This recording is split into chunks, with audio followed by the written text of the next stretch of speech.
this scenario, we're going to drive the dual carriageway that takes us up to the roundabout at the top of town. From here, we might turn left towards Crimmock or follow the road ahead towards Ecclesuru. In either case, we'll be using the left hand of the two lanes. However, if we take the third exit back towards Cardigan Test Centre, we'll need to be in the right hand lane, and it's getting over to that lane that we'll be looking at here. Normally, we'll be looking to move into the right hand lane somewhere between the 3 and 2 countdown markers. Not too early so that we're travelling a long way in the outer lane, but equally not so late that we can't make the manoeuvre smoothly and with enough time to properly control our approach to the roundabout. However, when we actually move across, it's going to be influenced by what other traffic is around us. We need to ensure that any vehicles that are overtaking us or are already in the right hand lane don't prevent us from making our manoeuvre.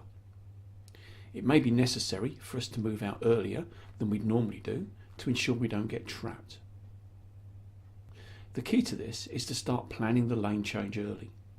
From the moment we exit the previous roundabout, we need to be thinking about what's going on around us and how the situation might develop. Let's look at this in practice. Watch the learner driver in the Ford Fiesta.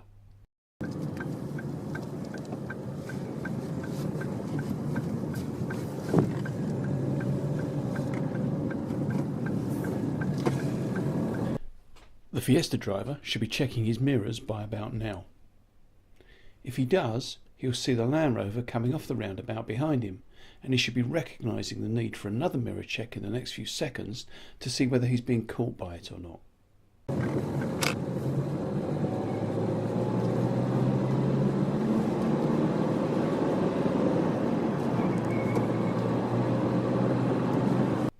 The next mirror check at this point will confirm that the Land Rover is catching him.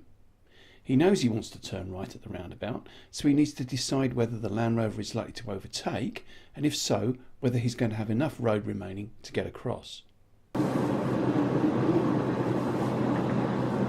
Now the Fiesta is catching the red car. He's got to decide very quickly whether to move out and overtake the red car, or slow, let the Land Rover past, and then move across.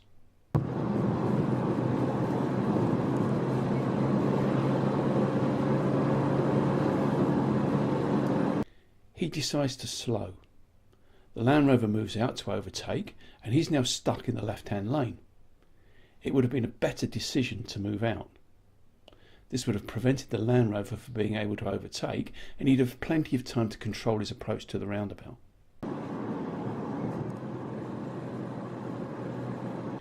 It's worked out okay though. He's still got plenty of road left. The Land Rover passes, and he's free to move out.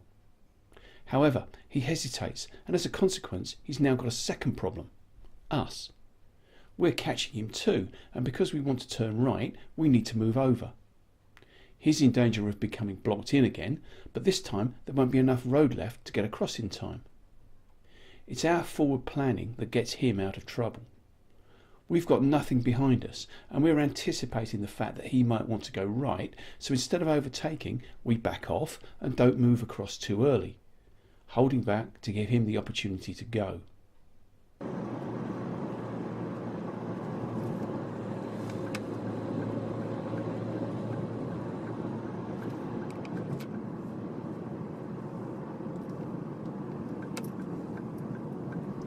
Okay, let's take another look at that drive without the stops.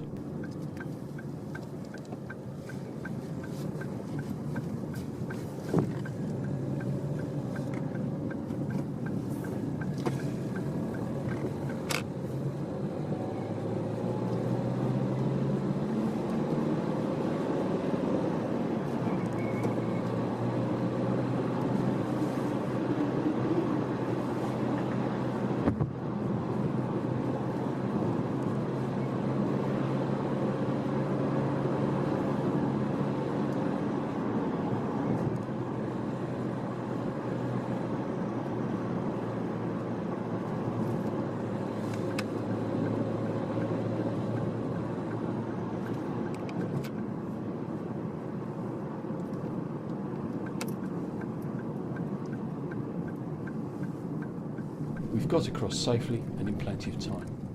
We can now turn right and head back into Cardigan.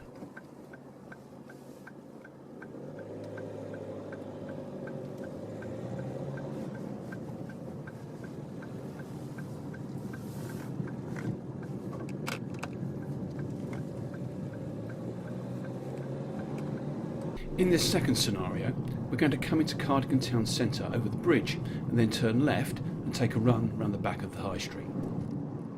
Leaving the roundabout and heading down the hill, it's 30 miles an hour. Be careful you don't let the speed build up too much. We're coming up to the left turn for St Dogmaels. This is a classic developing hazard that you'll get in the hazard perception part of your theory test. See the car in the turning? We can see the front of the car, but not the driver yet. If we can't see him, he can't see us, so there's a very high probability that he's going to continue to emerge. We need to be checking our mirrors and gently slowing in case he pulls out on us.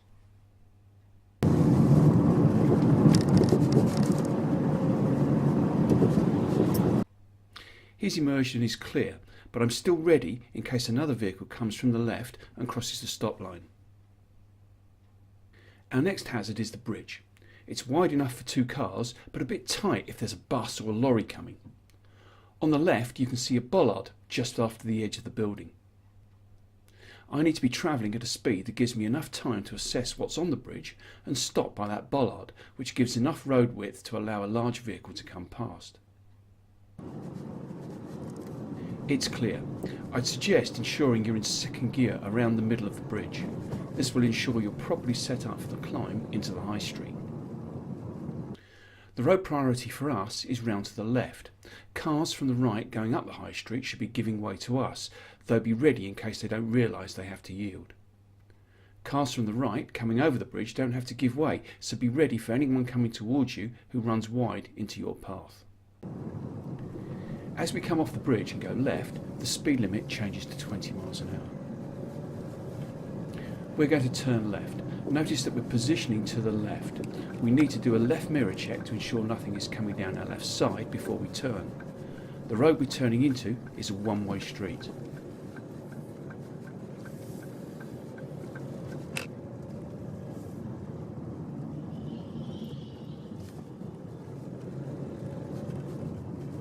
The road priority takes us round to the right. Second gear will help prevent us entering too quickly.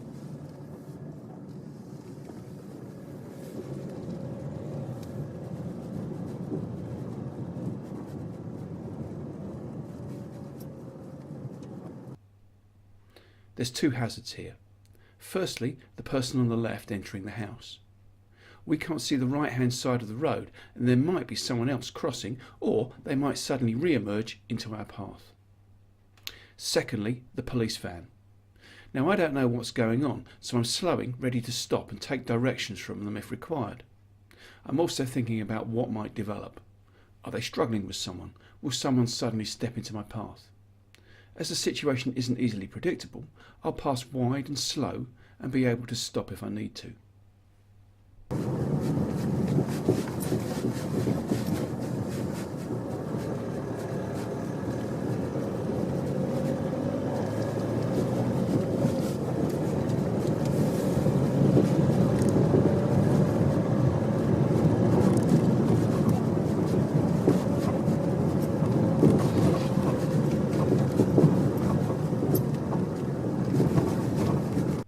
If I was turning right at the junction, I'd be positioning to the right hand side as we're coming out of a one-way street. Although it's only a give way, I'm going to stop. I have a poor view to the left, and to the right there's often parked vehicles and pedestrians in the road. Stopping gives me time to assess the situation and be properly prepared for what's there. However, we're turning left, so we're going to be positioned to the left of the junction. This gives us a very poor view to the left, and once again we're going to stop. We'll emerge slowly as we'll need to go out to the right hand side of the road a bit to make the turn. Note that the speed limit changes to 30 miles an hour here. As we emerge, take a good look up the road. It's narrow and you may have to wait if there's someone coming towards you.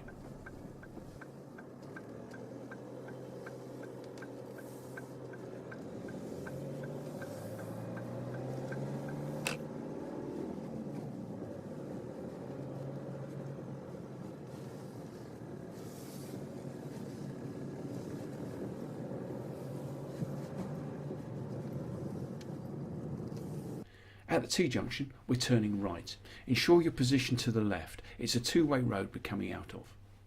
with virtually no view to the left, so stop at the line.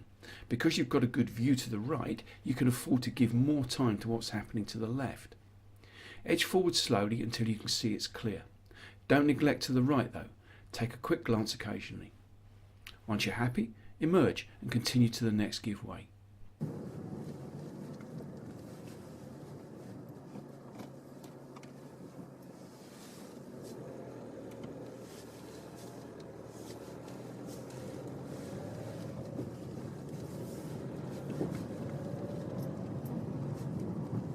At the T-junction, again stop. This gives you a chance to assess what's happening at the junction with the high street. Look for parked cars and any hazards you need to negotiate.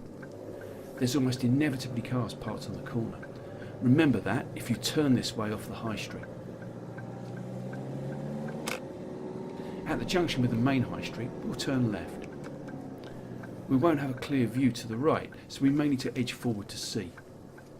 If necessary, use reflections in the shop windows to help you. Ensure you look left before you move. Pedestrians will walk out in front of you, and there may well be a car parked on the double yellow lines that you'll need to avoid. And now we're heading back north towards Tesco's.